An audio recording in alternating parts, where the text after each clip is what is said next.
La agencia detrás de la noticia y Radio Fórmula presentan Fórmula detrás de la noticia, con el periodista Ricardo Rocha.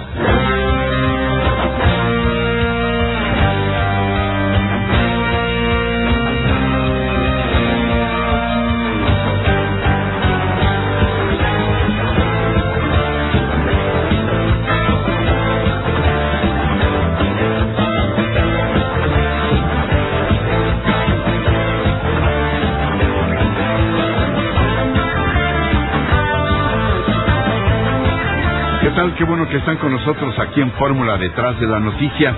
Este martes 19 de noviembre del 2013, cuando son las 5 de la madrugada con 30, y estamos transmitiendo a toda la República Mexicana gracias a los sistemas Sky, Cablevisión, PCTV y Total Play, y también a los Estados Unidos vía Xfinity y Time Warner. Ya saben que en 2 minutos toda la información. El secretario de Gobierno de Michoacán, Jesús Reina, anuncia que el alcalde de Tancítaro, Salvador Torres Mora, regresará este martes al Palacio Municipal, luego de que fuera tomado por integrantes del Grupo de Autodefensa. José Manuel Mireles, el doctor, coordinador de autodefensas de Tepalcatepec y líder de las autodefensas en Michoacán, advierte que se retirarán y entregarán las armas solo hasta que caigan los 7 líderes del crimen organizado. Exige las cabezas de los 7 jefes templarios. Estamos ya posesionándonos del municipio de Tancítaro completamente. Ya tenemos gente con barricadas en Copetiro, que es la entrada principal de Peribán y Los Reyes, que para allá vamos. Las autodefensas no vamos a parar hasta que el estado de Michoacán esté libre de criminales, de cualquier cártel, pero hasta que esté libre. José Manuel Mireles denuncia además que al crimen organizado se le avisa con anticipación de los operativos que se realizan en la región. Autoridades de Chihuahua ofrecen una recompensa de 300,000 pesos a quien proporcione información de los asesinos de 8 integrantes de una familia en Ciudad Juárez, entre ellos 3 niños. El Estado mexicano firma en la Corte Interamericana de Derechos Humanos un acuerdo de solución amistosa en el caso de Juan García Cruz y Santiago Sánchez Silvestre, quienes sufrieron violaciones a sus garantías en 1997. En otras informaciones, la Comisión de Energía de la Cámara de Diputados afirma que va muy avanzado el análisis de la reforma energética, por lo que confía que sea avalada en este periodo de sesiones. Es el presidente de este grupo de trabajo, el priista Marco Bernal. Bueno, nosotros esperamos que el Senado de la República la apruebe la última semana de noviembre, para que venga aquí a la Cámara de Diputados y la podamos aprobar en la primera semana. Hemos tenido audiencias sobre cada una de las iniciativas que se presentaron. La próxima semana tenemos una comparecencia del director de Pemex y estemos listos para dictaminar lo que el Senado de la República nos envíe en materia energética. El Consejo Coordinador Empresarial asegura que es imperativo que las reformas político-electoral y la energética queden aprobadas este año. Añade que no hay pretexto para seguir postergando decisiones. Aquí el dirigente de la cúpula empresarial, Gerardo Gutiérrez Candiani. Es imperativo que ambas reformas queden aprobadas este año en el Congreso de la Unión. No hay razones o pretextos para seguir postergando decisiones en temas que han sido analizados y debatidos durante décadas. Si nuevamente se aplazan, se deteriorarán significativamente las expectativas y la confianza. En tanto, el presidente de la Cámara de Diputados, el panista Ricardo Anaya, pide al gobierno federal ejercer el presupuesto del próximo año con eficacia, austeridad y transparencia. El presidente Enrique Peña Nieto anuncia una inversión de 592,000 millones de pesos al sector educativo, cifra que califica de histórica. Para este año, para el 2014, la inversión será de 592,000 millones de pesos en educación, lo cual representa el gasto más importante que históricamente se haya realizado en esta materia. No solo por el impacto o el efecto inflacionario que tenga la inversión que se ha dado a esta asignatura de educación, sino que realmente la inversición crece en lo que va de esta administración 15% en términos reales. En otras informaciones, el jefe de gobierno capitalino Miguel Ángel Mancera advierte que su administración evitará que los maestros disidentes de la CENTE tomen espacios que ya fueron liberados en la zona del Monumento a la Revolución. El sistema de transporte colectivo Metro anuncia una serie de operativos a partir del 24 de noviembre para retirar a los vagoneros y bocineros que laboran al interior de las instalaciones. 3 personas mueren calcinadas al desplomarse una avioneta en la comunidad de Jonotal, en la zona montañosa central del estado de Veracruz. Autoridades de Tabasco se mantienen en alerta por el alto nivel de los ríos en el estado, en tanto el desbordamiento del Usumacinta mantiene anegadas zonas bajas de 6 municipios tabasqueños. En información internacional, la Corte Suprema de Justicia de Estados Unidos desecha una apelación sobre el programa de espionaje de las comunicaciones telefónicas y electrónicas puesto en práctica por la Agencia de Seguridad Nacional. Se trata de una apelación que había hecho la Asociación de Defensa de la Vida Privada Electrónica. Liberan a 3 activistas rusos de Greenpeace detenidos por protestar en el Ártico. Este es un reporte especial de Euronews. Liberados bajo fianza 3 rusos en el caso Arctic Sunrise mientras se estudia prolongar la prisión preventiva para la treintena de activistas de Greenpeace. Un fotógrafo ruso y el portavoz de Greenpeace Rusia han sido liberados pocas horas después de que recobrara su libertad la médica rusa del Arctic Sunrise, pues gracias a una fianza de 46.000 euros. Mientras sigue en el aire el futuro de la mayoría de la treintena de detenidos. Un periodista británico ha pedido un nuevo intérprete alegando que el actual solo traducía la mitad de sus palabras. Unas horas antes, el Tribunal de San Petersburgo, encargado del caso, negaba la libertad bajo fianza al australiano Colin Russell, operador de radio en el barco de Greenpeace.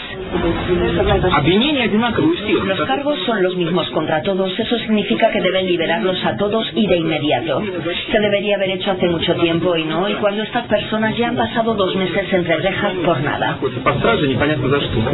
Los activistas de Greenpeace fueron detenidos durante una acción contra una plataforma de Gazprom. Están acusados de gamberrismo y se enfrentan a penas de hasta 7 años de cárcel. Desproporcionadas estas penas, por cierto. De última hora se registran 2 explosiones en la embajada de Irán, en Beirut, en Líbano. Este es otro reporte especial de Euronews. Al menos 7 personas han muerto en un doble atentado contra la embajada de Irán en Beirut, la capital del Líbano. 2 fuertes explosiones han sacudido la legación diplomática y varios edificios contiguos. El origen de las deflagraciones no está claro. Según fuentes de las fuerzas de seguridad, se debieron al impacto de 2 cohetes disparados desde algún lugar cercano o a la explosión de un coche bomba. En información deportiva, hoy, la hora 0, a las 12 de la noche, tiempo de México, Nueva Zelanda recibe al Tri en el partido de vuelta del repechaje rumbo a Brasil 2014. El Tri lleva una ventaja de 4 goles, ganó 5-1 aquí la semana pasada en el estadio Azteca. Así que, bueno, pues es una posibilidad muy amplia la de calificar. Hoy mismo bastaría, por supuesto, con un empate. Incluso se podría perder hasta por 2 goles y bueno, con uno de visitante que México hiciera, todavía se complicaría mucho más el marcador para Nueva Zelanda. Así que si no se confían, si no salen así con un exceso de confianza suicida, yo creo que no hay ningún problema para que esta misma noche se resuelva el pase a Brasil. Ahora lo importante, la pregunta es que ¿se van a quedar así las cosas porque se logró pasar en un repechaje desesperado, trayendo a un técnico como Miguel Herrera con prácticamente todo su equipo? ¿O se van a tomar decisiones importantes para cambiar lo que nunca debió haber ocurrido con este equipo? Haber pasado vergonzantemente a través de un repechaje. Bueno, aquí las primeras planas de los principales diarios que se publican en la Ciudad de México. El Universal, finanzas estatales, foco rojo, dice INEGI. Falta información de entidades, informalidad, otro problema muy serio de la economía, señala Eduardo Sojo. En el país hay 2 focos rojos encendidos en materia económica: la falta de información en las finanzas estatales y el crecimiento de la informalidad, alertó el presidente del Instituto Nacional de Estadística y Geografía, el INEGI, Eduardo Sojo. En entrevista con El Universal, el funcionario mencionó que se requiere información de estados y municipios para detectar problemas. Actualmente, indicó, cada administración tiene una diferente contabilidad. Gana terreno autodefensa, dice El Universal. Grupos de defensa operan ya en 19 municipios. En la foto, en un retén de la carretera Apatzingán, Buenavista. A 6 meses del ingreso de federales a Michoacán, El Universal recorre la zona afectada por la violencia. El cártel de los templarios ha sido replegado, mientras los grupos de autodefensa se han extendido a 19 municipios. Ya escuchábamos las declaraciones del doctor Mireles hace un rato. Justin enloquece a fans. Bieber armó la fiesta ante 52,000 personas. En Twitter dijo que se reunió con Enrique Peña Nieto, pero Presidencia lo desmintió. ¿De dónde sacó esta versión? Pues quién sabe. Aquí está el ídolo de millones de jovencitas de todo el planeta. Se juega el Mundial. Jugadores aseguran que no se confiarán a pesar de tener ventaja. Vamos a ver. Cae evaluación presidencial. En términos generales, es la encuesta del Universal. ¿Usted aprueba o reprueba el trabajo que está haciendo Enrique Peña Nieto como presidente de la República? Bueno, en lo que se refiere al aprueba mucho o algo, de febrero de 2013, que tenía 56%, a noviembre de 2013 ha caído al 50%, de 56 a 50. En sentido contrario, reprueba mucho o algo, ha aumentado de 29% en febrero a 37% en noviembre. Los que ni aprueban ni reprueban se mantienen prácticamente igual, de 14% a 13%. La jornada, Estados Unidos declara el fin de la doctrina Monroe. Quiere trato de iguales en las Américas. Subraya John Kerry que Cuba es la excepción y le demanda mayores reformas. Enfatiza que la prioridad es impulsar la democracia, la seguridad y la paz en América Latina. Las revelaciones sobre el espionaje de la NSA, preocupaciones entendibles, dice. Elogia el gran mercado energético de la región y el avance del Pacto Transpacífico. Retorno a la realidad. El regreso de paseantes a la Ciudad de México tras el puente por el aniversario de la Revolución Mexicana ocasionó largas filas en las casetas de regreso. Aquí la imagen de cada año.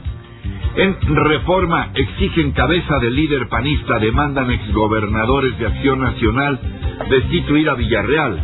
La agrupación Panistas por México, que integran exgobernadores y exdirigentes nacionales de ese partido, exigió la remoción del líder de los diputados del PAN, Luis Alberto Villarreal. A través de un comunicado aclaran que su destitución tiene que hacerse hasta en tanto se resuelva el escándalo de cobro de moches a alcaldes a cambio de asignación de recursos, en lo que él ha sido señalado. A concluir la obra, llama Reforma al Piojo Herrera. Y bueno, pues quiere la Asamblea, la Auditoría Superior de la Federación Casa Nueva, dice Reforma. La auditoría busca dónde mudarse y para ello cuenta con 70 millones de pesos tan solo para lo que resta del año. Escándalos, ¿qué importa? Los escándalos de Justin Bieber no les importan a sus fans, así lo dejaron claro las más de 52,000 Believers que ayer gritaron, cantaron y hasta lloraron en el primero de los 2 conciertos del ídolo juvenil en el DF como parte de su gira Believe. Aquí Justin Bieber, el chavo que vuelve locas a las chavas. Ultimátum, dice Nosotros Diario, en una sola palabra, como es costumbre. Autodefensas de Michoacán exigen cabezas de 7 jefes templarios. Es condición indispensable para dejar las armas. Hace una semana algunos se extrañaron de que diéramos la portada al líder del Consejo de Autodefensas de Michoacán, el doctor José Manuel Mireles. Hoy el número de escépticos disminuye al comprobar la fortaleza de su liderazgo. Por lo pronto está exigiendo al gobierno federal las cabezas de caballeros tan distinguidos como Servando Gómez La Tuta, Enrique el tío Nacho Plancarte, así como el Tena, el Chicano y el Toro. Pero eso sí, dijo Mireles, con pruebas de ADN, porque en Michoacán los únicos que resucitan son los criminales. Aquí en la imagen uno de los templarios con un escudo gigantesco con la bandera nacional detrás de él. 500, dice también Nosotros Diario. Bueno, dicen que los seres humanos somos cíclicos por naturaleza y nosotros no somos la excepción. Por eso queremos compartir con ustedes, fieles, sensibles e inteligentes lectores, la llegada al medio millar. Además, 500 es un bonito número. Gracias, multiplicadas por él. Limpia anuncian retiro de ambulantes del metro. Se han convertido en una verdadera plaga. Abuso, México, líder mundial en maltrato infantil. ¡Qué vergüenza! Furor, delirio de fanáticas por concierto de Justin Bieber. Aquí las Believers Mexican Believers. Vámonos a las otras noticias. Un reporte de la BBC de Londres. El conflicto sirio en menos de 2 minutos. Aquí está. El conflicto en Siria comenzó en marzo de 2011. Empezó con protestas pacíficas. Pero el levantamiento se convirtió en un conflicto armado después de que las fuerzas de seguridad respondieran con mano dura. Un grupo de militares desertores formó el Ejército Libre de Siria. Su objetivo, derrocar al gobierno de Bashar al-Assad. Hoy el Ejército Libre de Siria es la principal fuerza rebelde que cuenta con el respaldo de Occidente. Pero hay muchas otras facciones rebeldes. Algunas son grupos yihadistas afiliados a Al-Qaeda. 2 años y medio después de su inicio, el conflicto ha llegado a un punto muerto, con ningún bando en capacidad de alcanzar una victoria decisiva. Un sinnúmero de videos han documentado las batallas y los horrores de cada día. Con más de 100.000 muertos y millones de desplazados, este es el capítulo más sangriento de la primavera árabe. El conflicto está causando problemas económicos e incertidumbre política en los países vecinos. Líbano, Jordania, Turquía, Irak y Egipto tienen dificultades para acomodar a la oleada de hombres, mujeres y niños que llegan desde Siria. Hasta el momento, más de 2 millones han huido del conflicto armado. Siria se ha vuelto un país donde se libra una guerra a la distancia, en la que participan actores locales, regionales y globales. Rusia e Irán apoyan incondicionalmente a al-Assad. Estados Unidos, otros poderes occidentales y varios países del Golfo respaldan a los rebeldes. Nadie espera que la paz se alcance rápidamente. El camino es largo y complicado.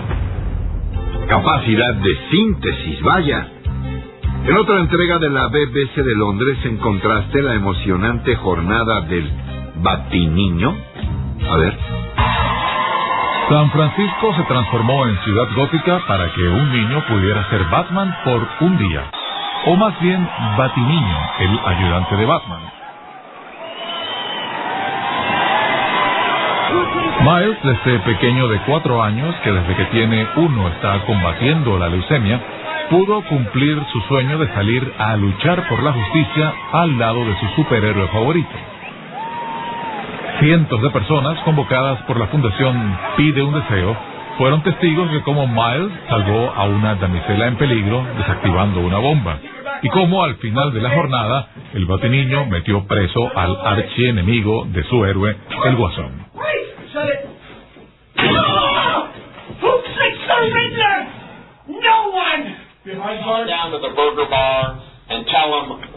La verdad es que Miles ha hecho mucho más que eso en la vida real.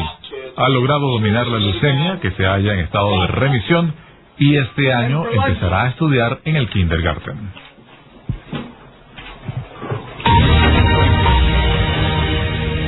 Pide un deseo y todavía es posible que se logre. Tenemos la información deportiva. ¿Sí? Lo más importante de la información deportiva con Enrique Bermúdez. Hola, mi querido Ricardo Rocha, amigos de Entrados en la Noticia en Grupo Fórmula. Un gran placer saludarles aquí en Nueva Zelanda, en Wellington, la capital de Nueva Zelanda. Frente a mí tenemos el mar. La verdad es un país con paisajes sensacionales. El verde de las montañas y el azul del mar se juntan para dar una expectativa pinceladas que pudiesen ser firmadas por los grandes maestros de la pintura. Además, frente a mí algo que es poco común ver allá en México. Desde la terraza del hotel, mi querido Ricardo, puedes ver a las orcas, ballenas que se acercan a 40, 50 metros de la playa. Es un espectáculo sensacional, eso por ahí de las 6 de la mañana de aquí. Ya estamos 19 horas adelante del tiempo de México. El día de ayer tuvimos la oportunidad de ver el entrenamiento de la Selección Nacional Mexicana, que consistió en un interescuadras, de muchos disparos a gol. Se respira un optimismo, se respira una mentalidad agradable, una mística de grupo que ha logrado conseguir Miguel Herrera, un hombre que trabaja muy bien en el sentido. Tuve la oportunidad de platicar con él, y bueno, me decía que no hay nada que él piensa en estos dos partidos, en la calificación, en dejar a México rumbo al Mundial, y después esperar la decisión de los directivos. Sin embargo, acepta que le encantaría, Brasil es más, dice, no solo Brasil, me encantaría terminar este proceso en 2018 en Rusia. Es decir, hacer lo que en los tiempos modernos el fútbol mexicano nadie ha conquistado. Lo hizo Ricardo Antonio Lavolpe de Mundial a Mundial, pero nadie lo ha hecho de dirigir un Mundial y llegar hasta el siguiente. Eso le gustaría a Miguel Herrera, que se muestra muy optimismo. Es un tipo, a diferencia de Chepo de la Torre, súper accesible con los medios de comunicación, y esto le ha valido un 10 con los medios de comunicación, que se expresan muy bien de él, que hablan muy bien, porque tiene accesibilidad para cualquiera, en cualquier momento, muestra humildad, sencillez. En el entrenamiento lo que pudimos observar también fue que Miguel Ayun, aquel que provocó aquel hashtag, todo es culpa del Ayun, y que más a personalidad, a carácter, a seguridad, a convicción, él mismo ha cambiado eso, y ahora es un hombre importantísimo en la selección nacional, con esta base americanista de 10 jugadores, 3 el León y el Guerrero, que es importantísimo, el hermoso Oribe Peralta. Salió con un hierro muy grande en el empeine de la pierna izquierda, que es donde está jugando con la selección nacional, dado que Paul Aguilar lo hace por el lado derecho, y en el esquema de línea de 5 de Miguel Herrera, los carrileros son importantísimos, tanto Paul como Miguel Ayun. Pienso que el Ayun va a jugar, porque antes de que le colocaran el hielo, los médicos de la selección nacional estuvo disparando a gol. Así que lo más seguro, mi querido Ricardo, es que ante el equipo de Nueva Zelanda, con la mentalidad, lo decía Miguel Herrera, de que vamos 0-0, es decir, que no hay esa goleada, sin subestimar al rival, porque aquí vas a encarar frío, bastante frío, vas a encarar al viento, aunque el frío se dio en el día más frío que se ha dado en México, fue el día del partido de la goleada de 5-1 ante Nueva Zelanda. Así que la alineación será seguramente con Moisés en la portería, por el lado derecho Paul Aguilar como carrilero, los centrales, por derecha el Topo Valenzuela, que ha sido muy criticado pero que cumplió, como gran líder de la defensa el Duque de Cataluña, Rafa Márquez como Quevedo, stopper por izquierda, el Maza Rodríguez, el mazateco, que tuvo una actuación discreta pero efectiva, y por el lado izquierdo creo que será Miguel Ayun. En caso de que el Ayun no pudiera estar, pues ahí tienen a Vázquez de León, y tienen desde luego también al Drete, que no proporciona la misma salida, aunque sí defiende muy bien. En la media contención, el negrito Juan Carlos Medina, que tuvo una actuación espléndida, recibiendo la pelota, soltándola fácil, acompañado por los dos leoneses, el Guri Peña y Luis Montes, el Chapo. Dos hombres que tienen facilidad para encarar tiro de media distancia, y que tienen sobre todo un cuello tremendo para ir y venir en toda la cancha. Y en el frente Oribe Peralta y Raúl Alonso Jiménez. Ese será el equipo el día de mañana, aquí en Wellington. Hoy estamos en martes, allá en México todavía estamos, es lunes.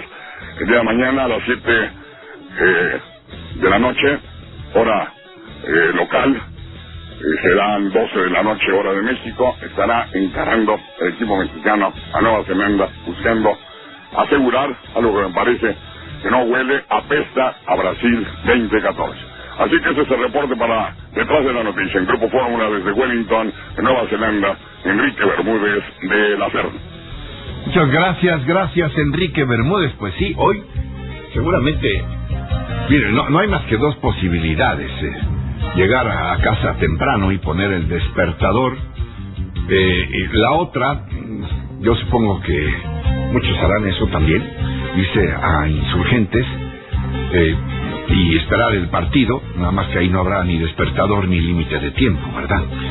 El multilínea 5166-3404, LADA 01800-888-1500, desde los Estados Unidos 1866-850-1632, vía Twitter, @Ricardo Rocha_MX y @Nosotros Diario. En Facebook, Ricardo Rocha_detrás de la noticia. Permanentemente las 24 horas en nuestra página nosotrosdiario.mx. Una pausa y continuamos con mucho más. Martes 19 de noviembre del 2013, son ahora las 6 de la madrugada, y ya saben que en 2 minutos toda la información. El secretario de Gobierno de Michoacán, Jesús Reina, anuncia que el alcalde de Tancítaro, Salvador Torres Mora, regresará este martes al Palacio Municipal, luego de que este fuera tomado por integrantes del grupo de autodefensa.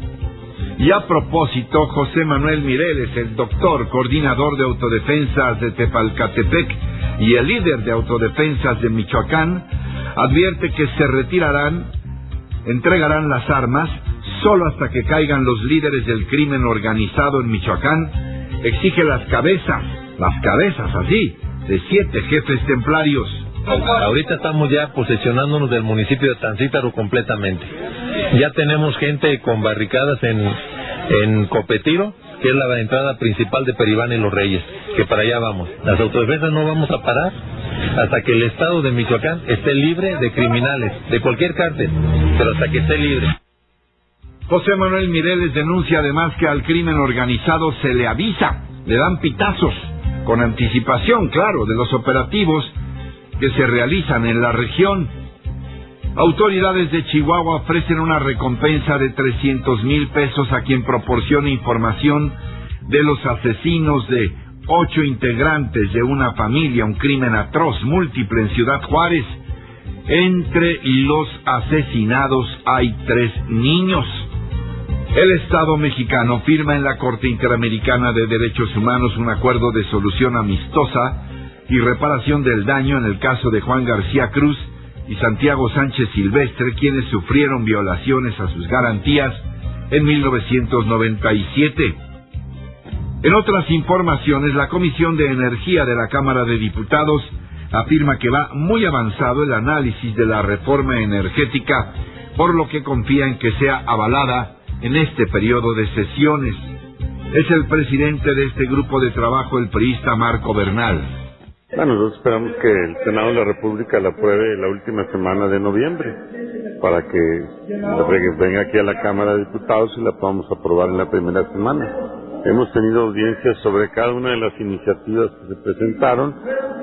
La próxima semana tenemos una comparecencia del director de Pemex y estemos listos para dictaminar lo que el Senado de la República nos envíe en materia energética. El Consejo Coordinador Empresarial asegura que es imperativo que las reformas político-electoral y la energética queden aprobadas este año. Añade que no hay pretexto para seguir postergando decisiones.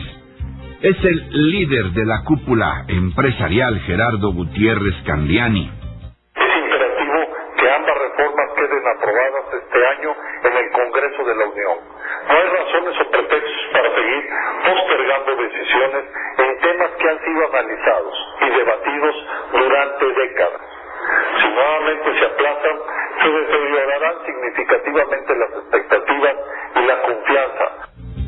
En paralelo, el presidente de la Cámara de Diputados, el panista Ricardo Anaya, pide al gobierno federal ejercer el presupuesto del próximo año con eficacia, austeridad y transparencia. El presidente Peña Nieto anuncia una inversión de 592,000 millones de pesos al sector educativo, cifra que califica de histórica. Para el 2014, la inversión será de 592,000 millones de pesos en educación, lo cual representa el gasto más importante que históricamente se haya realizado en esta materia. No solo por el impacto o el efecto inflacionario que tenga la inversión que se ha dado a esta asignatura de educación, sino que realmente la inversión crece en lo que va de esta administración 15% en términos reales. Ahora de viva voz el doctor José Manuel Mireles, jefe de autodefensas de Tepalcatepec, Michoacán, y quien ha asumido, a querer o no, un liderazgo de autodefensas en todo el estado. Doctor, ¿cuál es la situación por allá en estos momentos? ¿Qué está pasando con los municipios que ya han sido rescatados por los autodefensas? ¿Cuántos municipios de Michoacán han sido rescatados y están ya bajo su control y ya no bajo el dominio del crimen organizado? Buenos días, doctor. Buenos días, Ricardo, y buenos días a todo tu auditorio. Pues mira, ahorita tenemos ya 19 municipios que les hemos quitado al crimen organizado. Quiero aclarar, Ricardo, con tu permiso, que nosotros no tomamos presidencias municipales, tomamos plaza, la plaza del municipio, lo que es un término acuñado por los delincuentes. Cada vez que se apoderan de un municipio, ponen ellos su encargado de plaza, su cobrador de plaza y el que controla la plaza. Nosotros lo que hacemos es llegar cuando la gente pues está harta de que lo estén ejecutando, extorsionando, asesinando, y vamos nada más en calidad de apoyo. Ahorita los municipios que están tomados por nosotros, donde ya eliminamos el crimen organizado, pues están en Santa Paz, Ricardo.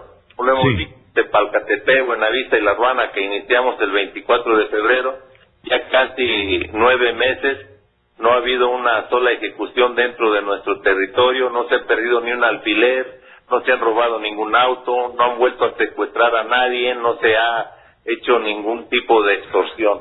Esta es la garantía que tenemos de que está funcionando el movimiento social de nosotros, los civiles de estos municipios. ¿Por qué son más efectivos ustedes que las propias fuerzas federales, no se diga las estatales y las municipales? Es lo que yo me pregunto, Ricardo. Si tú quieres revisar el día de hoy los periódicos del estado de Michoacán, te vas a dar cuenta que el día de ayer, simplemente en la ciudad capital del estado, ya hubo 3 ejecuciones por lo menos, hubo 20 carros robados y hubo cientos de asaltos a casas y a transeúntes. Y ahí tienen todo el poder del municipio, porque tienen policías municipales, tienen policías judiciales del estado, tienen federales y tienen también militares. Es lo que no entendemos. Lo único que lo explicaría son fenómenos de corrupción, de contubernio entre policías, es decir, autoridades también, porque no actúan los policías solos, corrupción con sus propios mandos y muy probablemente con autoridades de los gobiernos municipal y estatal. Así es, en efecto, eso nosotros ya lo tenemos bien comprobado, no nos queda ninguna duda que hay muchos presidentes en todo el estado de Michoacán, algunos porque son socios del crimen organizado y otros por temor al crimen organizado, pero siguen las reglas del crimen organizado, no para lo que fueron electos. Sabemos que todo el estado, del municipio hasta el gabinete mismo del señor gobernador, está contaminado por el crimen organizado. Eso es un hecho que no se puede tapar con un dedo. Decías tú de Jesús Reina, ahora regresó como secretario general de gobierno.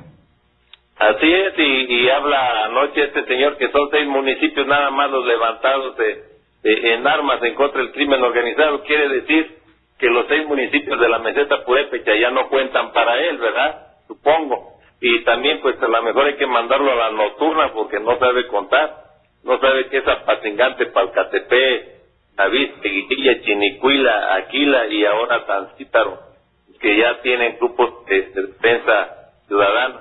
Entonces, pero está bien, vamos a seguir dejándolo en su ignorancia porque nunca ha querido decir la verdad del Estado. Lo que nos da pues un poco más de coraje a nosotros los comunitarios es que anuncia un operativo enorme el día de ayer para ir a Tancítaro a desarmar a los grupos de autodefensa, cuando nosotros nos preguntamos por qué nunca han hecho un operativo, mega operativo como él le dice, con apoyo del ejército y los federales, para ir a detener los delincuentes, y muchas veces les hemos dicho en dónde se encuentran en cada momento. Hay algo muy importante que tú has dicho, que hay filtraciones, que hay pitazos, y que por eso no se puede acabar con el crimen organizado, porque alguien les avisa dónde y cómo se van a efectuar estos operativos en su contra. Pues sí, ya lo habíamos dicho, una vez tuve oportunidad, porque convivíamos con todos los criminales en todos nuestros municipios. Yo le pregunté a uno de aquí de mi pueblo, oye, ¿cómo es posible que vengan operativos tan grandes a buscarlos y nunca los encuentran? Y él me dice a mí directamente, dice, doctor, lo que usted no sabe es que quien manda a hacer los operativos para buscarnos es el mismo que nos avisa a nosotros que van a venir a buscarnos. Y eso pues ya habla de que la contaminación del crimen organizado está a niveles muy superiores del gobierno en toda la República, no nada más lo que es el estado de Michoacán. Doctor, se está extendiendo su lucha. ¿Cuántos municipios quedan todavía bajo control del crimen organizado, es decir, de los templarios o de Jalisco Nueva Generación o de quien se trate? Bueno, nosotros tenemos el conocimiento de que por lo menos en Morelia son 3 los cárteles que están gobernando ahí la ciudad capital. Nosotros estamos viendo con mucha satisfacción la gran labor que hace el ejército mexicano y el gobierno federal, por ejemplo, en la situación de la toma del puerto de Lázaro Cárdenas, de Vistahermosa, de Briceñas y de Zamora. Son municipios en los cuales nosotros ya no tenemos por qué meternos. Y si todo el gobierno, tanto el estatal como federal, hiciera bien su trabajo, nosotros ya no tendríamos que retirarnos de nuestros pueblos. No teníamos ni siquiera por qué andar armados para defendernos. Pero mientras no haya gobierno que esté trabajando en los municipios, donde hay levantamientos y ejecuciones todo el tiempo, ahí vamos a estar nosotros. Ahorita falta, por ejemplo, que si no lo hace el gobierno federal y el ejército y el Estado conjuntamente, como lo presume Chucho Reina, en los municipios como Los Reyes, como Peribán, como Uruapan, donde todos los días hay secuestros y ejecuciones, entonces es cuando nosotros intervenimos, Ricardo, no antes. Doctor, has dicho que podrían dejar las armas ustedes solamente que el gobierno, yo sé, supongo que te refieres al gobierno federal, pero que sean entregadas las cabezas de caballeros tan distinguidos como Servando Gómez Latuta, Enrique el Tío Nacho Plancarte, así como el Tena, el Chicano y el Toro, y algunos otros, es decir, 7 cabezas de caballeros templarios, pero dices con todo y pruebas de ADN, ¿a qué te refieres? Pues a que estos señores tienen la costumbre de resucitar. Ya tenemos 2 casos aquí en Michoacán. Tenemos la resucitada de Chayo Moreno y tenemos la resucitada de Dionisio Plancarte, alias el Tío. Dionisio resucitó para retar en un duelo a muerte públicamente y se grabó en video a nuestro amigo Hipólito Mora, el coordinador general de la autodefensa en La Ruana. Y el Chayo Moreno pues ya resucita ahora con el nombre de este Ernesto Morelos Villa, en alusión a Ernesto Guevara, el Che Guevara, en alusión a José María Morelos y en alusión a Francisco Villa. Entonces, ¿cómo es posible que esa gente que le hicieron 9 marchas en lugar de novenario como el Chayo en Apatzingán y que el gobierno federal publicó oficialmente en todos los medios que había caído abatido, aunque nunca han hallado todavía el cadáver, ¿verdad? O al Tío Plancarte, que lo ejecutan, muere en un tiroteo contra el ejército porque no se dejó desarmar en un retén. Ahora resucitan y andan pues ahí agrediendo todavía a la gente y secuestrando y asesinando gente. ¿A qué te refieres cuando hablas de las cabezas? ¿A que sean detenidos o efectivamente a las cabezas, doctor? Simplemente que sean eliminados de la circulación, ya sea que el gobierno federal los detenga, los encarcele o como consideren prudente, pero que ya lo retiren, porque son los que pagan a toda la bolsa de sicarios que andan haciendo lo que han hecho los últimos más de 12 años. Bueno, nada más para concluir por ahora, ya sabes que este espacio se queda abierto. Insistirte en la pregunta de qué tanto hay ahora como propósitos de parte de ustedes, cuántos municipios más piensan rescatar en los próximos días, semanas, meses, tal vez. Mira, nuestro objetivo es eliminar a todo el crimen y delincuencia organizada del estado de Michoacán, de todo el estado. Y que quede claro, no hablo de un cártel, no hablo de eliminar a los caballeros templarios, sino todo tipo de criminal del cártel que sea, que quiera venir a apoderarse nuevamente de las vidas y productividad del estado de Michoacán. Es una situación de hartazgo. Obviamente te aclaro que hay municipios que son muy felices con la presencia del crimen organizado en contubernio con el gobierno del estado. Ahí no nos vamos a meter. Simplemente vamos a estar al pendiente de cualquier ejecución o secuestro que hagan en cualquier municipio, y si el ejército, el gobierno federal y el gobierno del estado no actúan, entonces acudiremos en ayuda a la gente de esos pueblos que nos estén solicitando. También quiero aclarar que nosotros, el Consejo General de Autodefensas y Comunitarios de Michoacán, no tomamos alcaldías, no tomamos presidencias municipales, tomamos los municipios completos para que no se vaya a politizar este asunto, porque eso no es cierto, ¿sí? Nunca hemos planeado tomar ningún ayuntamiento, que quede bien claro. Tomamos el municipio completo. Cuando un presidente municipal huye de un municipio, es que está aliado con el crimen organizado. Los que no huyen son presidentes municipales que sí aman a su pueblo y que están dispuestos a luchar por ellos. Son los que se han quedado cuando nosotros entramos. Bien. Doctor, ya sabes que este espacio se queda abierto, estaremos en comunicación contigo. Ricardo, muchas gracias por su apoyo y gracias también por ayudarnos a difundir la verdad. Y no nos abandonen, por favor. No, estamos en contacto, doctor, gracias. Gracias, Ricardo, buenos días. Doctor José Manuel Mireles, jefe de autodefensas de Tepalcatepec, y quien pues ya es, decía yo, al principio, a querer o no, el líder de autodefensas en todo el estado de Michoacán. Vamos a una pausa y regresamos para hablar con Norma Mesino, activista y hermana de Rocío Mesino, recién asesinada, una ejemplar dirigente de la organización campesina de la Sierra del Sur. Seguimos. De viva voz le anunciaba Norma Mesino, activista y hermana de Rocío Mesino, dirigente de la organización campesina de la Sierra del Sur, que, como le informamos oportunamente, fue ejecutada de manera vil y atroz hace un mes. A Rocío la tratamos mucho, la entrevistamos en numerosas ocasiones desde aquel episodio de Aguas Blancas y en otros momentos cruciales de lo que ha sido una larga lucha social en Guerrero. Así que con mucho respeto y cariño saludo ahora a Norma Mesino, hermana de Rocío. Norma, buenos días. Buenos días, Ricardo. Hoy nosotros agradecemos que se difunda, que se conozca la verdad, y que nosotros como familiares y como organización estamos indignados por este cobarde asesinato que se le hizo a la compañera Rocío Mesino, porque efectivamente Rocío tenía una vida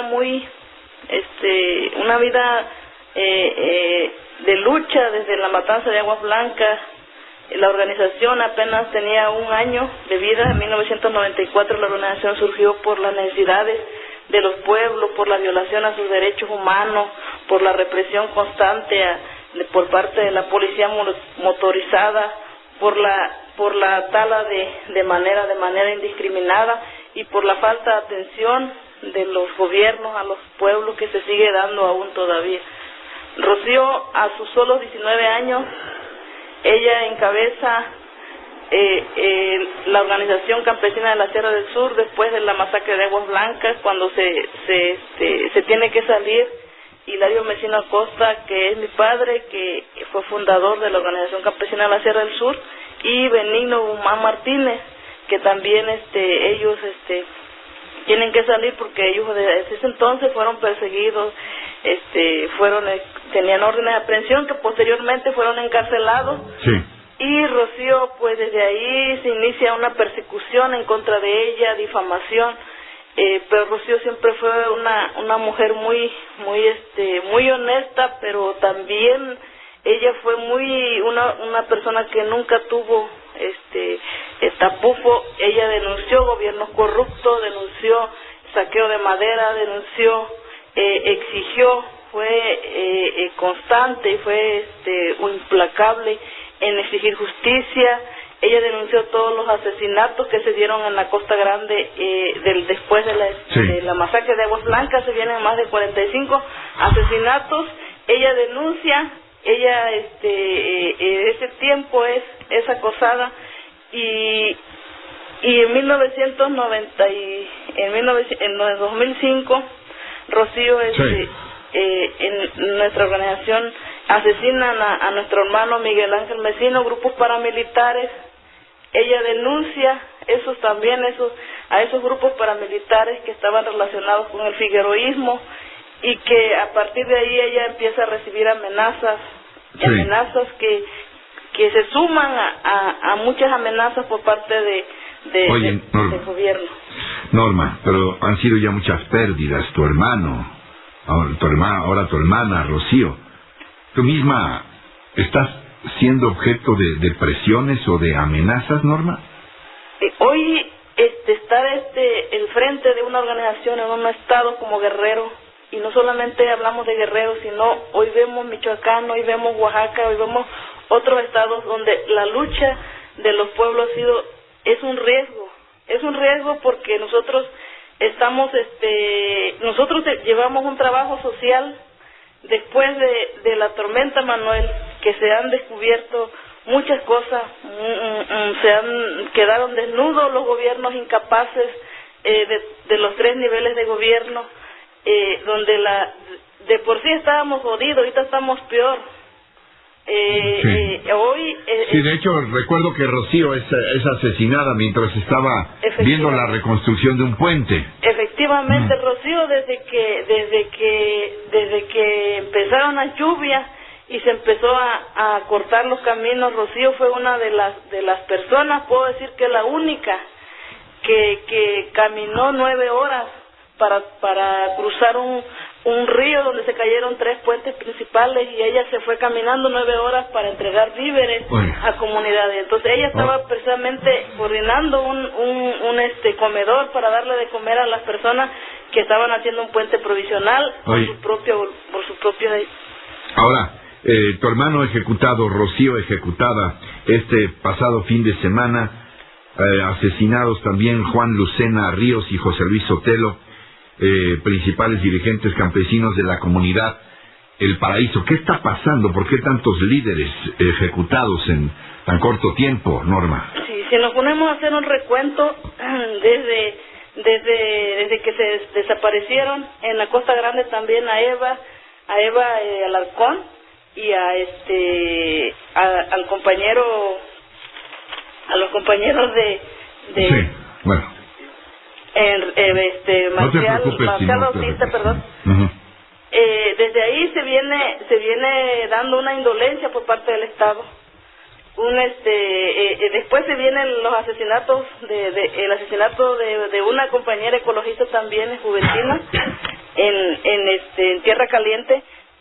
Posteriormente el asesinato de Arturo Hernández Cardona y otros compañeros de la unidad popular de Iguala, que fueron asesinados, fueron desaparecidos y después fueron pero asesinados ¿por quién? ¿De quién sospechan ustedes? ¿Del crimen organizado? No, yo creo que el crimen organizado solamente son los poderes fácticos que el Estado usa para desaparecer la disidencia. Hoy, después de Arturo Hernández Cardona es asesinado el compañero Raimundo Velázquez de la Larce. Posteriormente es asesinada Rocío Mesino. Y después pero ¿qué autoridades te refieres? A las autoridades estatal y federal, a los gobiernos, al gobierno, porque ellos son nosotros como organizaciones sociales, nosotros hemos denunciado las corrupciones y toda la relación que tiene el gobierno con los grupos criminales. Nosotros responsabilizamos al gobierno federal, al gobierno estatal, porque ellos están relacionados con esos grupos fáticos. ¿Hay algo más por ahora que tú quieras decir, denunciar, Norma, a reserva de que este espacio se quede abierto y estaremos en comunicación contigo? Que nosotros como organización, como familiares, exigimos la verdad y exigimos justicia, que no se quieran dar a conocer o se quieran presentar chivos expiatorios. Nosotros queremos a los verdaderos asesinos materiales, pero también a los asesinos intelectuales, porque estos crímenes son los que han operado, han sido sicarios, pero la mano asesina debe de hacerse justicia y el gobierno está obligado a hacerlo. En el caso de las españolas, inmediatamente presentaron a los responsables. Hoy vemos mucha indolencia y ponen en riesgo a la familia, el procurador, al hacer declaraciones fáciles, y estamos en riesgo todos. nosotros estamos hostigados, estamos hostigados constantemente. Es una situación difícil que estamos viviendo y que precisamente el asesinato de los 3 líderes que pasó hace 3 días eran precisamente personas que estaban promoviendo la policía comunitaria. Norma, perdón. En su momento, cuando la detienen a ella promueve también la policía comunitaria y la detiene.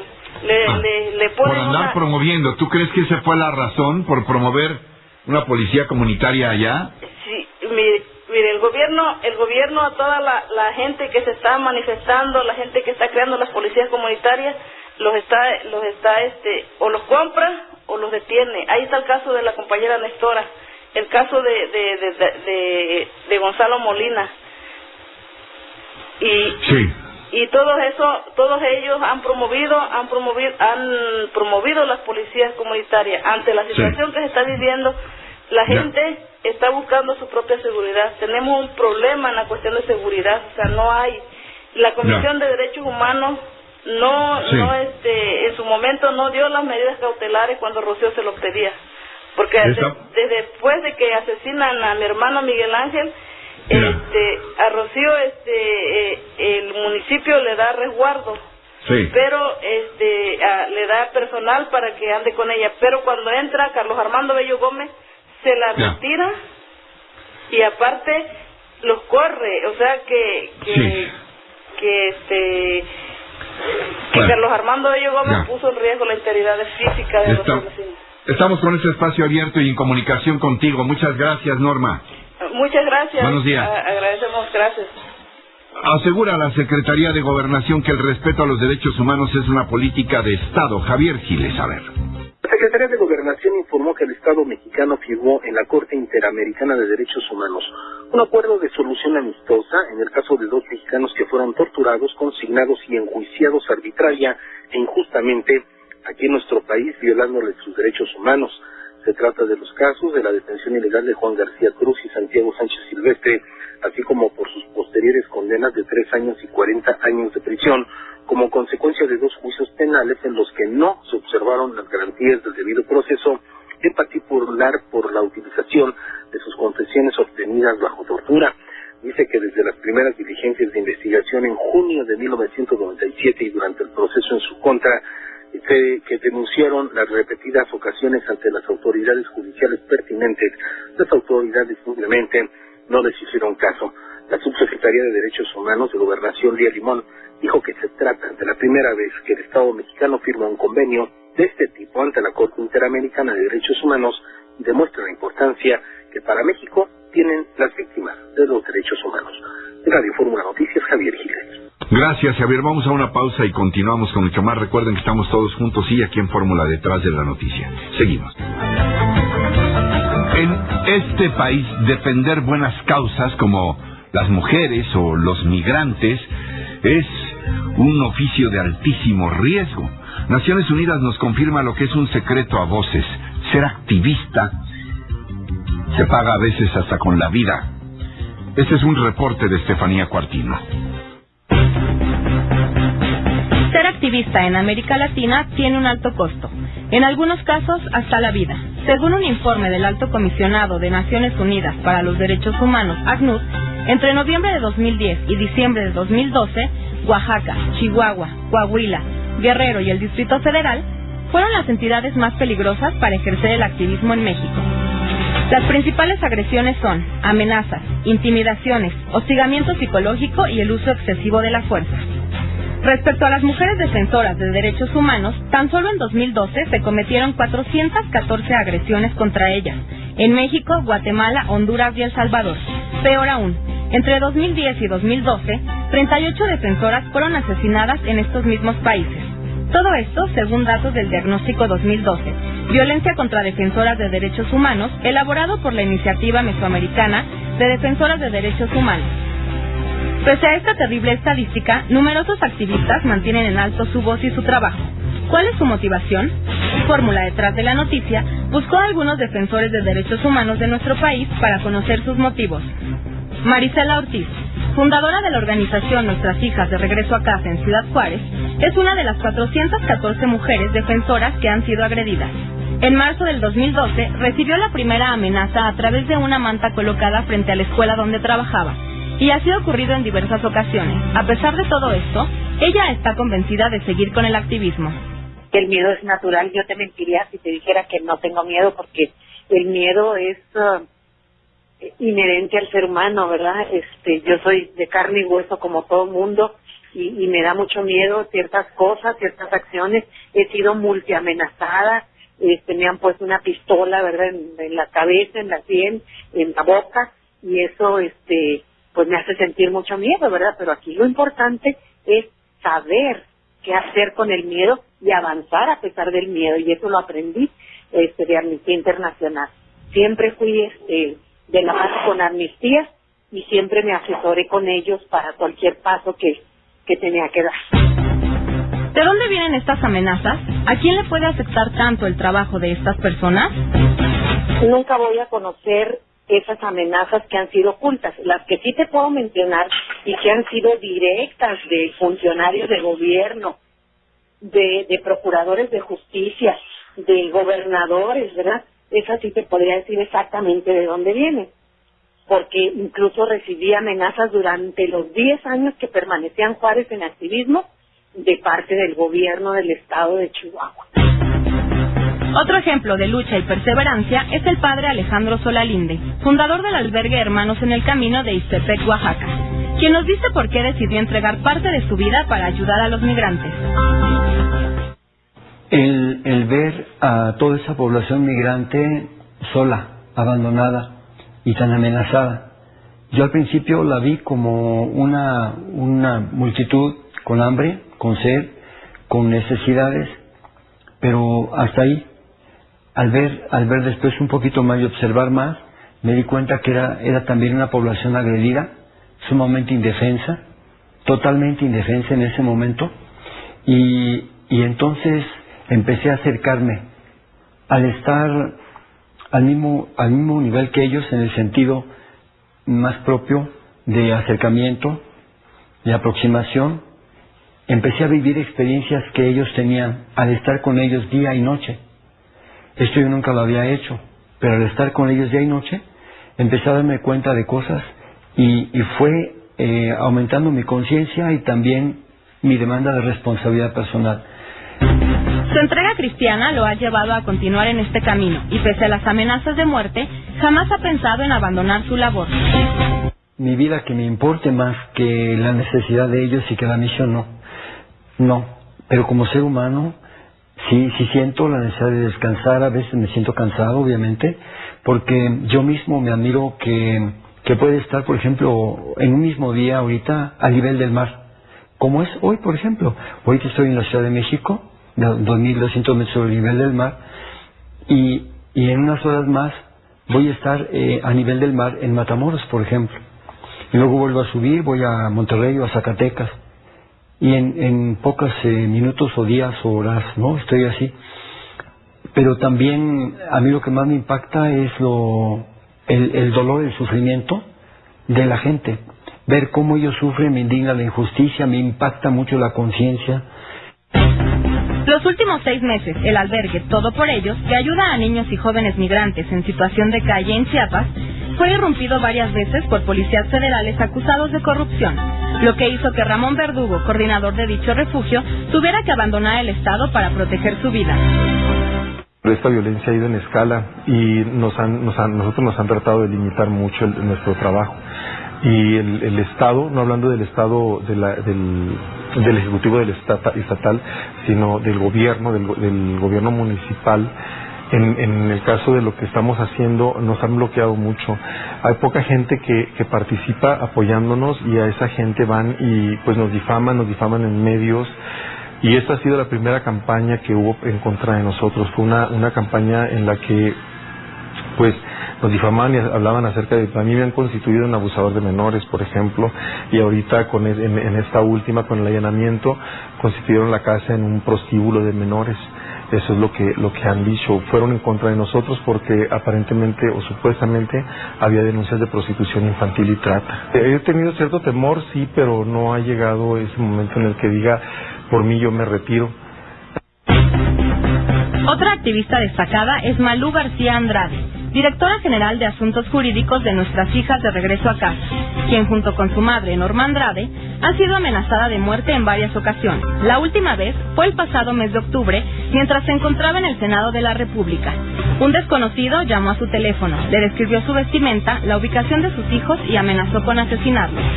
No hubo condiciones para llevar a cabo una entrevista. Para Fórmula Detrás de la Noticia, Estefanía Cuartino. Gracias a Estefanía Cuartino por este recuento estupendo, aunque estremecedor también. La Cancillería deberá ofrecer información acerca de denuncias a propósito de desapariciones de migrantes. Javier Giles. El Instituto Federal de Acceso a la Información instruyó a la Secretaría de Relaciones Exteriores para que dé a conocer los documentos sobre denuncias o solicitudes presentadas por 3 países de Centroamérica sobre sus migrantes que simple y sencillamente desaparecieron o fueron víctimas de privación ilegal de la libertad en territorio mexicano. Y es que una particular le solicitó a la Cancillería esta información y como respuesta recibió que es inexistente, invocando incluso el criterio 09-10 emitido por el mismo Instituto Federal de Acceso a la Información, en el que manifiesta que las dependencias no se encuentran obligadas a elaborar documentos específicos para dar respuesta a las solicitudes de los peticionarios. El asunto llegó hasta el IFAI y fue la comisionada María Elena Pérez Jaén la que realizó el análisis jurídico correspondiente y dijo que, pues de acuerdo a la Ley Federal de Acceso a la Información, estas dependencias del Ejecutivo tienen que responder sobre las peticiones de información que se les realiza por parte de particulares, concluyendo que en este caso la Cancillería debe realizar una exhaustiva búsqueda entre todas las oficinas administrativas que pudiera conocer sobre lo solicitado, incluyendo desde luego a las embajadas mexicanas en Honduras, en Guatemala y en El Salvador, que son los países precisamente que está requiriendo el solicitante que dé información cuántas solicitudes de petición de estos gobiernos de Guatemala, de El Salvador y de Honduras le han hecho al de México para saber de sus connacionales que desaparecieron en México. En Radio Fórmula Noticias, Javier Giles. Y mucho movimiento ha habido a lo largo del año en la Garita Internacional de Tijuana por la deportación de mexicanos migrantes de allá para acá. Javier Giles. El subsecretario de Prevención y Participación Ciudadana de la Secretaría de Gobernación, Roberto Campa, aseguró que el gobierno de Estados Unidos ha deportado tan solo en este año por la frontera de Tijuana a 40,000 mexicanos, de los cuales 5,000 son peligrosos exconvictos. Agrega que en este año las autoridades de México se dieron cuenta de que por las noches Estados Unidos simple y sencillamente deja en la frontera con Tijuana a los deportados, muchos de ellos exconvictos. 10,000 exconvictos han sido deportados por el gobierno americano por un solo punto en la frontera. Más o menos la mitad, 5,000, es por cuestiones administrativas, por faltas administrativas, la mayor parte de ellas vinculadas con la propia ley de migración. Pero la otra mitad, casi la otra mitad, vienen después de un juicio criminal, son exconvictos por asuntos criminales. El secretario de Prevención de Gobernación dijo que han estado trabajando con autoridades municipales de Tijuana y del estado de Baja California para censar a estas personas y atenderlas en sus necesidades, como por ejemplo en centros de rehabilitación, ya que muchas de ellas son adictas. Sin embargo, hay convictos que viven en condiciones de indigencia que los obligan a delinquir. Es un peligro para la zona, naturalmente, y cuando tú revisas el comportamiento delictivo de la zona, pues encuentras que cada vez más en la zona de influencia que tiene estos puntos se han incrementado los delitos. Radio Fórmula Noticias, Javier Giles. Gracias Javier Giles. Y continuamos con más. La PGR firma un convenio con Chile para reforzar el combate al crimen organizado. Es ahora Juan Antonio Jiménez. Gracias. El Procurador General de la República, Jesús Murillo Caram, suscribió un acuerdo de cooperación con el Fiscal General de Chile, Sabás Iván Chaguán Sarraz, para el combate a la delincuencia organizada transnacional en el marco de la 21 Asamblea General Ordinaria de la Asociación Iberoamericana de Ministros Públicos. El convenio de cooperación, que ya cuenta con el dictamen de la Secretaría de Relaciones Exteriores, conforme a la ley sobre celebración del tratado, contempla también el intercambio de información para enfrentar el narcotráfico y delitos conexos. En la Asamblea General de Ministerios Públicos Iberoamericanos, que se celebra en Quito, Ecuador, participan fiscales generales y procuradores de 15 países que suman sus capacidades y experiencias para conformar una plataforma de trabajo para la asistencia penal ágil y oportuna. Los convenios de colaboración internacional que suscribirán fiscales y procuradores con los países iberoamericanos, así como la cooperación técnica con Europa, buscan alternativas efectivas en el combate contra la delincuencia organizada transnacional. Durante esta cumbre internacional en la que participa el Procurador Murillo Caram, se analizarán protocolos de investigación en materia de violencia de género, contra la corrupción, prevención del delito y acciones contra la violencia hacia las mujeres. La Asamblea está conformada por ministerios públicos y fiscalías de Iberoamérica y fue creada para estrechar vínculos de cooperación para mejorar la persecución de delitos. Para Detrás de la Noticia, Juan Antonio Jiménez. Gracias, Juan Antonio. Y ahora noticias breves, sí, pero muy importantes, con Florencia Ángeles. En Francia continúa la búsqueda del tirador solitario que ha sembrado el pánico en París. En el video de seguridad de la televisión francesa BFM TV se puede ver al tirador solitario que el viernes amenazó a los que allí se encontraban y que ayer lunes sembró el pánico en París. Ese día no hubo víctimas, pero en la sede del diario Liberación, un ayudante de fotografía ha resultado gravemente herido. El atacante sacó su fusil de caza y disparó 2 veces antes de darse a la fuga. Después del ataque en la sede del periódico francés, el mismo individuo se presentó en el distrito financiero de la Défense y disparó varios tiros contra la fachada del banco Société Générale. Tras el tiroteo, que no causó ninguna víctima, el hombre de unos 40 años y de complexión fuerte secuestró a un conductor y le obligó a llevarle hasta la avenida de los Campos Elíseos, donde según algunos testigos tomó el metro. El temor a otro ataque ha obligado a las fuerzas de seguridad a peinar durante todo el día el oeste de la capital. Las sedes de los principales medios de comunicación han sido puestas bajo vigilancia. Y el ciclón Cleopatra sumerge a Cerdeña en la peor de las pesadillas. Cleopatra ha sumergido a Cerdeña en la peor de las pesadillas, ya que las inundaciones provocadas por las fuertes lluvias que han caído sobre esta isla italiana han dejado al menos 14 muertos y un número indeterminado de desaparecidos. El drama se comenzó a fraguar ayer por la tarde cuando una fuerte tormenta se abatió sobre todo el territorio insular. Durante horas, el ciclón, que ha sido bautizado como Cleopatra, descargó millones de litros de agua y dibujó escenas que no se habían visto en Cerdeña durante décadas. Las inundaciones han dejado sin luz a miles de viviendas, han provocado el colapso de varios puentes, numerosos cortes de carreteras y problemas en los transportes marítimo y aéreo. La ciudad más afectada es Olbia, en el noreste de la isla, donde ha habido varios muertos al ceder la estructura de un puente. Entre los fallecidos se encuentran los 4 miembros de una familia brasileña. Y en Indonesia, más de 1.500 personas tuvieron que ser evacuadas debido a las erupciones de los volcanes Merapi en la isla de Java y Sinabung en la de Sumatra, informó la prensa local. La Agencia Nacional de Gestión de Desastres señaló que unas 1.681 personas han sido evacuadas, incluidas 3 aldeas en torno al monte Sinabung en el norte de Sumatra, donde la nube de cenizas y humo se alzó hasta 8.000 kilómetros. Y suspenden el juicio en contra del obispo de Lugo a cambio de 20.000 euros. Los tribunales de Hamburgo decidieron suspender el juicio contra el obispo de Limburgo, Franz Peter de Bach van Els, a cambio del pago de 20.000 euros.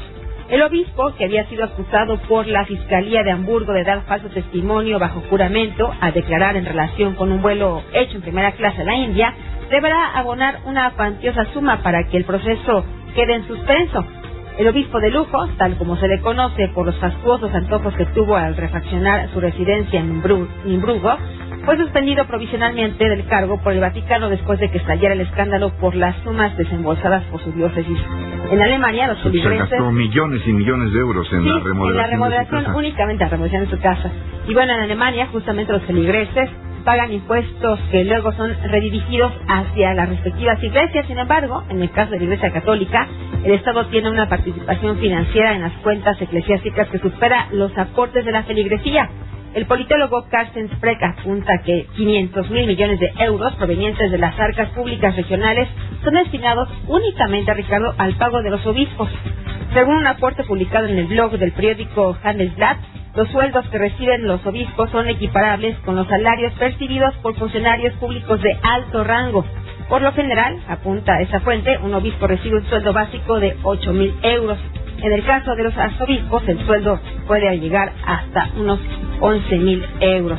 ¿Cuántos? ¿550 millones les dedican? Les dedican. 550 millones de euros para los obispos, vaya. Y luego, por último, y en información nacional, el Ponchi será liberado en breve. La presidenta del Tribunal Unitario de Justicia para Adolescentes, Ana Virinia Pérez Güemes y Ocampo, precisó que el próximo 3 de diciembre, Edgar, alias el Ponchi, saldrá del Centro de Ejecución de Medidas Privativas de la Libertad para Adolescentes, esté o no listo para ser reinsertado a la sociedad, porque ese día concluye su medida sancionadora.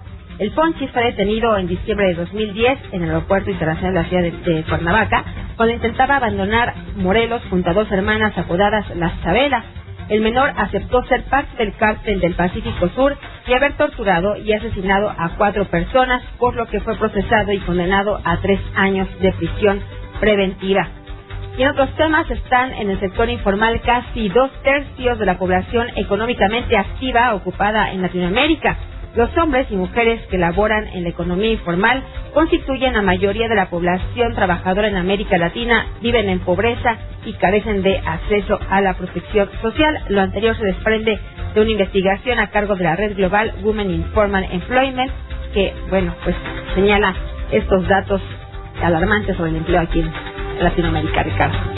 Gracias, Florencia. Bueno, quédense en tele con Oscar Mario Beteta y nosotros luego de una pausa seguimos. Pero, ¿dónde o qué? En radio, en el 104.1 de FM y también 1500 de AM hasta las 8 de la mañana. Continuamos. Martes 19 de noviembre del 2013. Son ahora las 7 de la mañana y ya saben que en 2 minutos toda la información.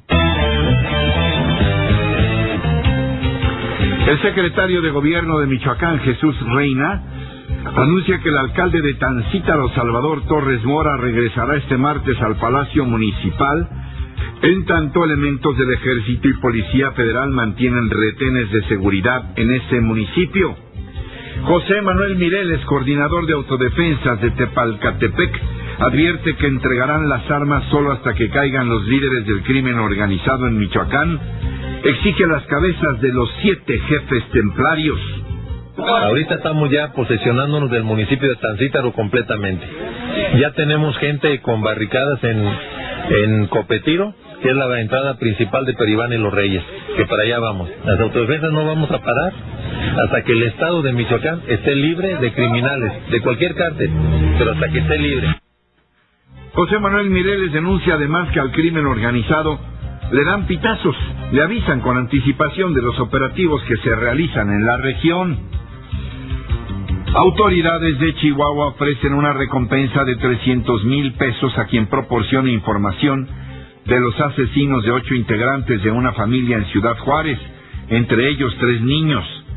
El Estado mexicano firma en la Corte Interamericana de Derechos Humanos un acuerdo de solución amistosa y reparación del daño en el caso de Juan García Cruz y Santiago Sánchez Silvestre, quienes sufrieron violaciones a sus garantías en 1997.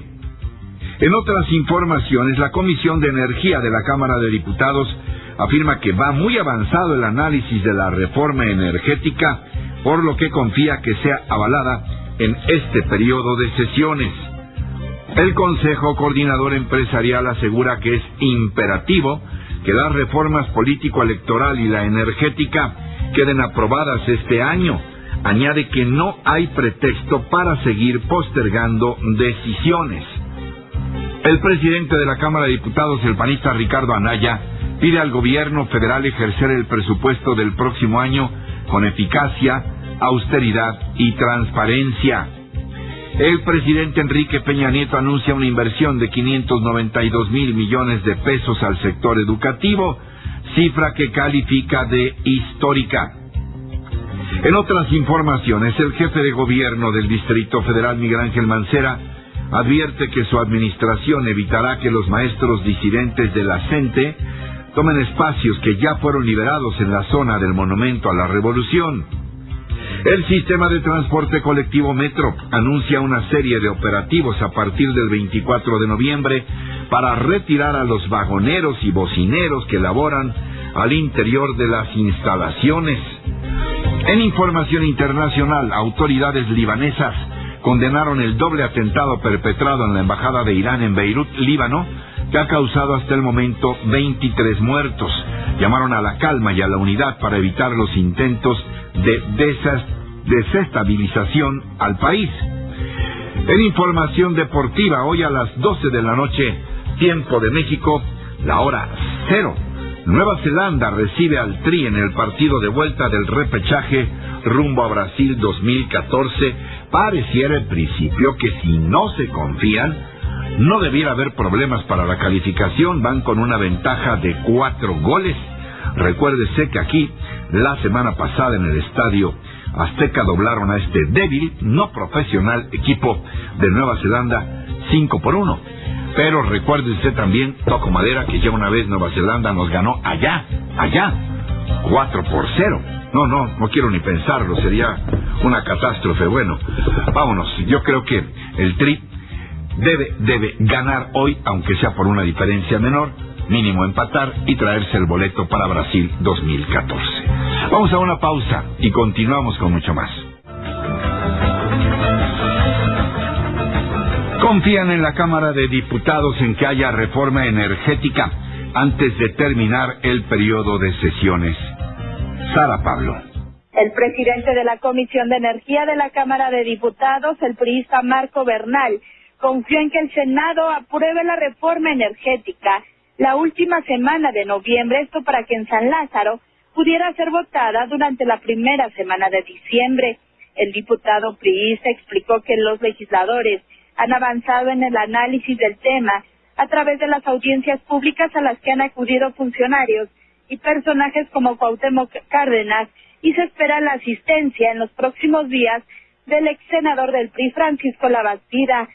Recordó que el próximo 20 de noviembre va a acudir a comparecer el director de Pemex, Emilio Lozoya, visita que servirá para abordar el tema de la reforma energética propuesta por Peña Nieto. Hizo votos para que esta reforma prospere en una alianza PRI-PAN, pues hay consenso en que no se debe seguir postergando. Bueno, nosotros esperamos que el Senado de la República la apruebe la última semana de noviembre, para que venga aquí a la Cámara de Diputados y la podamos aprobar en la primera semana. Hemos tenido audiencias sobre cada una de las iniciativas que se presentaron. La próxima semana tenemos una comparecencia del director de Pemex y luego tenemos una nueva presentación promovida por el Partido Verde Ecologista. Una audiencia que esperamos que con esta concluimos todo este ciclo y estemos listos para dictaminar lo que el Senado de la República nos envíe en materia energética. En el PRD, el vicecoordinador Miguel Alonso Raya consideró que la reforma debe discutirse hasta el próximo año, pues el tiempo que resta al periodo ordinario es insuficiente y una aprobación fast track agudizaría la polarización. Debe hacerse cuidando el proceso, y en lo que nos falta para terminar el periodo ordinario, yo no veo que alcance a dar para eso. Y además hacerlo la carrera y tratar de sacarlo fast track, pues no, lo que haría sería agudizar las contradicciones y agudizar la problemática y la polarización, cuando al final de cuentas no van a poder evitar que si nos la impusieran, que en el 2015 vayamos a la consulta popular y a que la gente opine en la elección si está de acuerdo o no con esa reforma. Recordó que es compromiso asumido en el marco del Pacto por México aprobar primero la reforma política. Para Grupo Fórmula, Sara Pablo. Y llama nuevamente el Consejo Coordinador Empresarial a aprobar las reformas que, asegura, le hacen falta a México. Jenny Valencia. Advierte el presidente del Consejo Coordinador Empresarial, Gerardo Gutiérrez Candiani, que estamos a 28 días del plazo para concretar reformas prioritarias, por lo que estamos ya prácticamente en una etapa fundamental concentrada en dos reformas indispensables: la político-electoral, al igual que la energética. El empresario declaró que es imperativo que ambas reformas queden aprobadas este mismo año ante el Congreso de la Unión. No hay razones o pretextos para seguir postergando decisiones en temas que han sido, destacó, analizados y debatidos durante décadas. Es imperativo que ambas reformas queden aprobadas este año en el Congreso de la Unión. No hay razones o pretextos para seguir postergando decisiones en temas que han sido analizados y debatidos durante décadas. Si nuevamente se aplazan, se deteriorarán significativamente las expectativas y la confianza sobre el proceso de transformación nacional para los mexicanos y entre los inversionistas, los mercados y la comunidad internacional. El presidente del Consejo Coordinador Empresarial manifestó que sería un golpe tan severo aprobar reformas superficiales o de alcances limitados, peor si contienen elementos regresivos o candados que nulifiquen sus beneficios potenciales. Para Fórmula Noticias, Jenny Valencia. Ahora de viva voz, el legislador Ricardo Mejía Verdeja, vicecoordinador del Movimiento Ciudadano en la Cámara de Diputados, así como presidente de la Comisión Especial para indagar el funcionamiento de las instancias del gobierno federal relacionadas con el otorgamiento de permisos para juegos y sorteos, es decir, la Comisión Especial de Casinos. Diputado, buenos días, gracias por estar con nosotros. Buenos días, señor Rocha, y un saludo a todo el auditorio. Tenemos un diagnóstico de cómo fueron otorgadas más bien las licencias para la apertura de casinos, que se aceleró desde finales, que yo recuerde, del sexenio de Vicente Fox y bueno, perduró durante todo el sexenio de Felipe Calderón, diputado. Así es, don Ricardo, terminamos un primer diagnóstico y definitivamente la conclusión, además de pues acabar con esta discrecionalidad que da pie a malos manejos, es la necesidad imperiosa de tener una nueva ley federal de juegos y sorteos que regule con toda precisión esta figura, que quite tanta simulación y que finalmente permita que se regule con transparencia, con reglas claras y pues sin estos resquicios que permiten que pues se sigan generando simulaciones que afectan a esta industria y afectan al país. Cuando el señor Krill era secretario de Gobernación, se dieron al final de ese sexenio, en las últimas horas, se dieron concesiones cuantiosísimas a poderes fácticos. ¿Qué pasa está aprobado que todas estas acciones fueron normales, legales, regulares, o habría irregularidades que permitiesen revocar estas concesiones?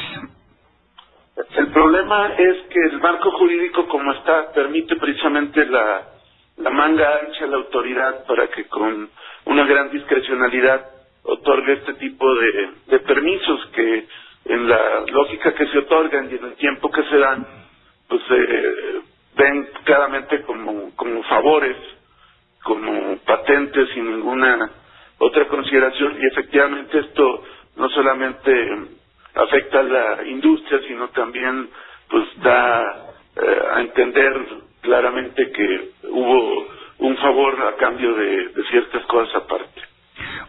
¿Hay también indicios, tienen ustedes algún estudio o se propondrán hacer algún estudio sobre los efectos que pueda tener la ludopatía en personas que van y dejan sus quincenas completas en los casinos, diputado?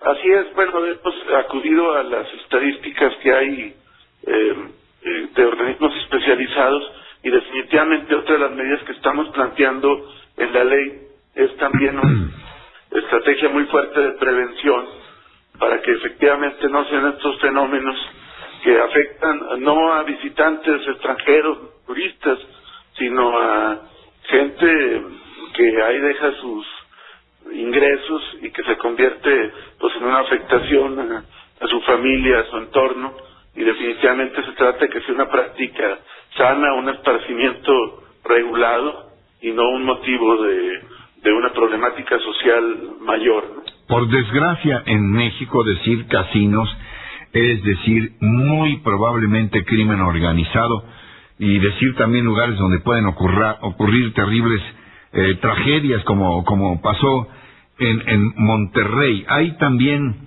alguna intención de dirimir qué pasa con las mafias, el crimen organizado y los casinos?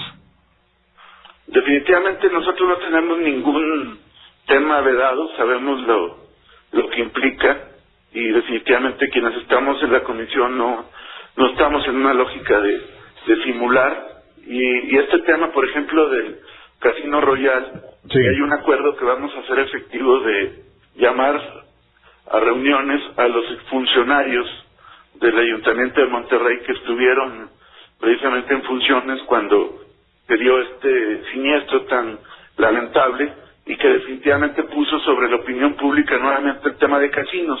Otra cuestión, don Ricardo, que queremos nosotros señalar es que necesitamos llamarles las cosas por su nombre, sí. Regular explícitamente casinos, porque la ley actual habla de establecimientos de juegos y sorteos y utiliza una serie de eufemismos, y nosotros creemos que pura simulación.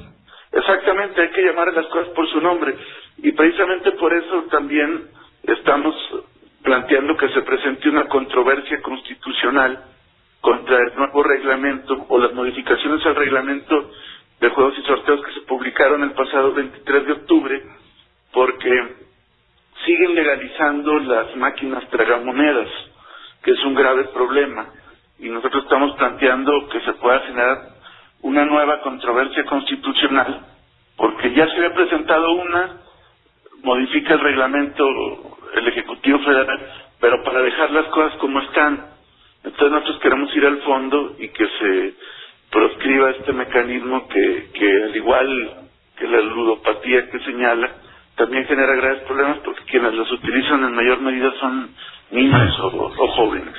Diputado, todavía quisiera preguntarle sobre, que nos precise un poco más, qué se pretende con esta demanda de controversia constitucional en contra del reglamento de juegos y sorteos, pero se nos atraviesa el corte programado por la computadora. Aguántenos 2 minutos y hablamos un poco de esto, sí, de las posibilidades que hay por la vía legal de reordenar este asunto de los casinos, como bien dice, las cosas por su nombre, son casinos y punto. Vamos a una pausa, ¿sí? Y continuamos. Estamos hablando con el diputado Ricardo Mejía Verdeja, vicecoordinador de Movimiento Ciudadano.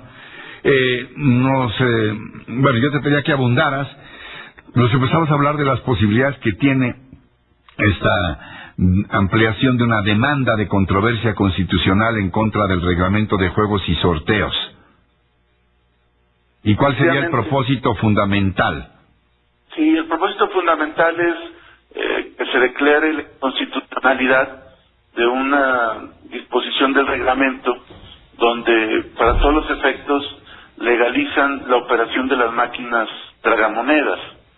Ya anteriormente en la Cámara de Diputados se había presentado una controversia que se resolvió apenas el día 13 de noviembre, donde lo que se realizó en nuestra opinión es una simulación.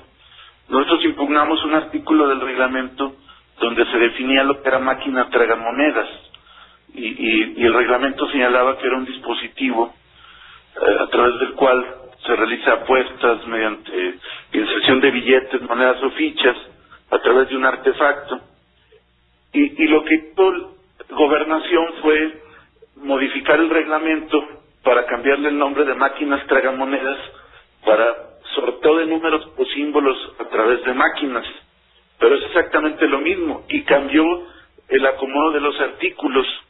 Nosotros lo observamos, pero ya la Corte había cerrado la instrucción y finalmente determinó que ya no había materia porque ya se había reformado el reglamento.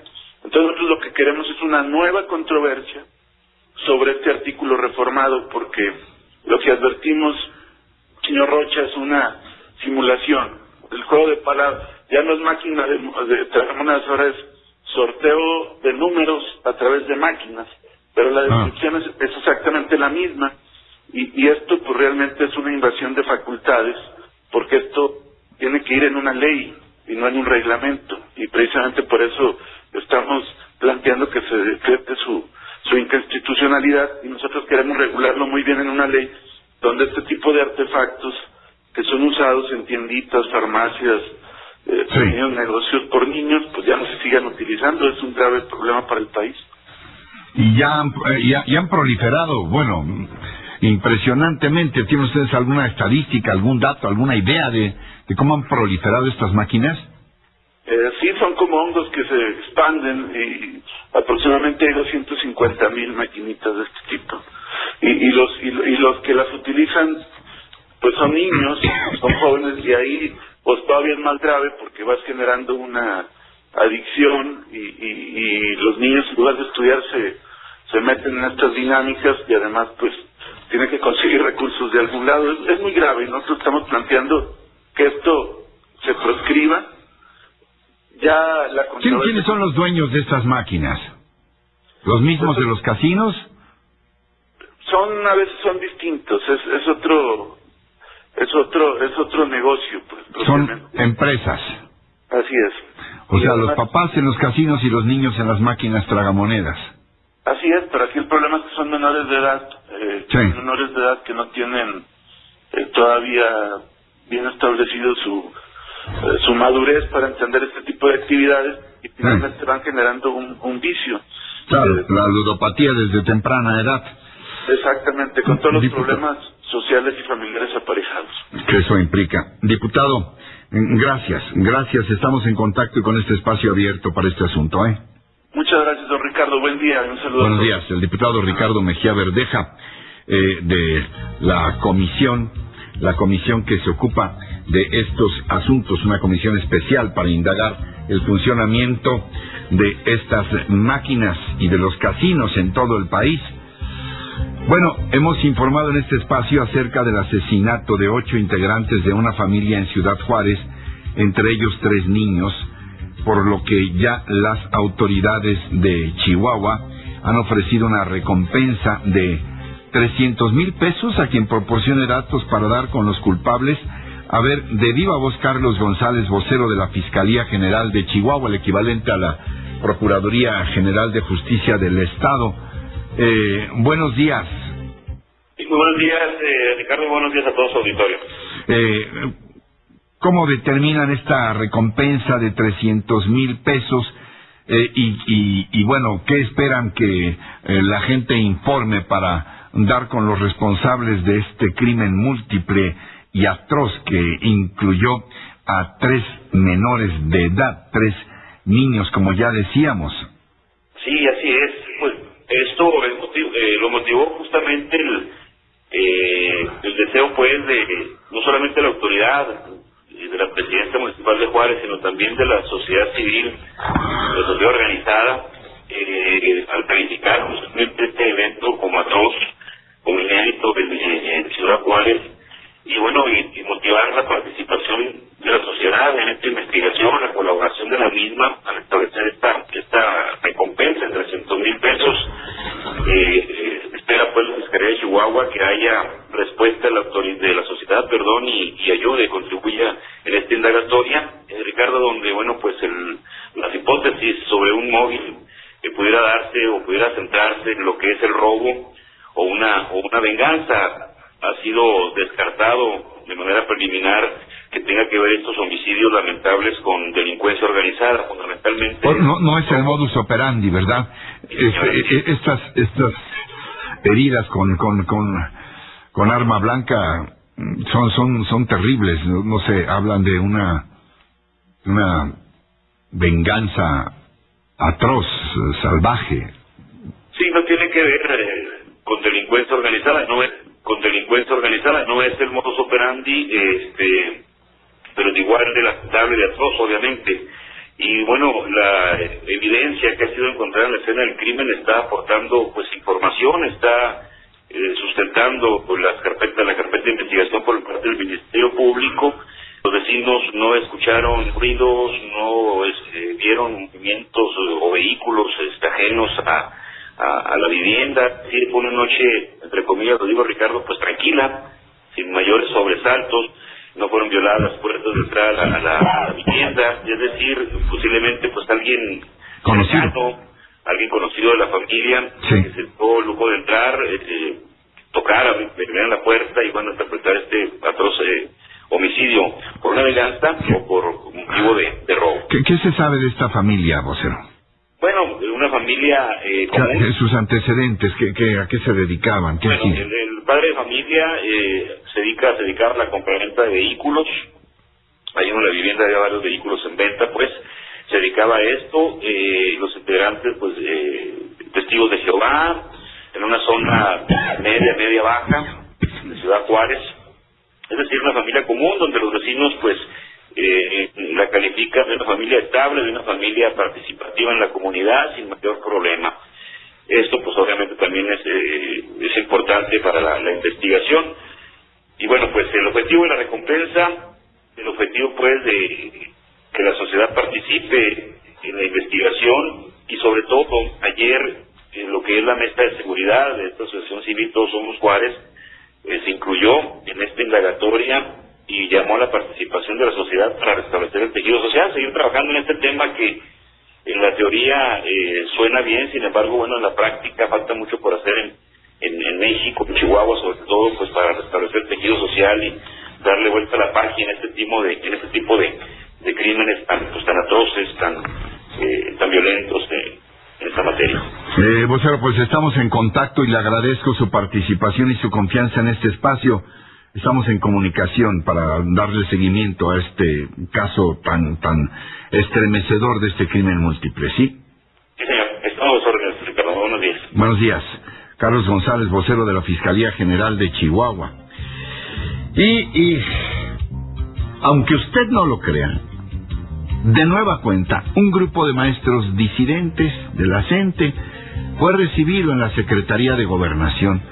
Uy, si lleváramos la cuenta, pues como cuántas veces habrán sido recibidos, 8,454 veces. No, a lo mejor no tantas, yo creo que no pasan de 200. A ver, Javier Giles. Nuevamente este lunes los maestros de la Coordinadora Nacional de Trabajadores de la Educación volvieron a hacer su meeting por el centro de la ciudad, exactamente frente a las instalaciones de Televisa, y nuevamente concluyeron en la Secretaría de Gobernación por ser un día de descanso. La mayor parte del personal y de los funcionarios de gobernación no se presentaron. Hubo una guardia que realmente recibió una comisión de 12 profesores que fueron atendidos. Desde luego que les dijeron que los funcionarios no tenían capacidad para negociar cualquier cosa de los maestros de la CENTE, y bueno, pues se comprometieron a regresar este martes a mediodía para ir en busca de la solución a sus demandas, entre las que destacan que se eche para atrás esta famosa reforma educativa, pero también ahora quieren que se les aumente el presupuesto para la educación en el año próximo. El Egidio Gómez, quien es coordinador de la CENTE en el estado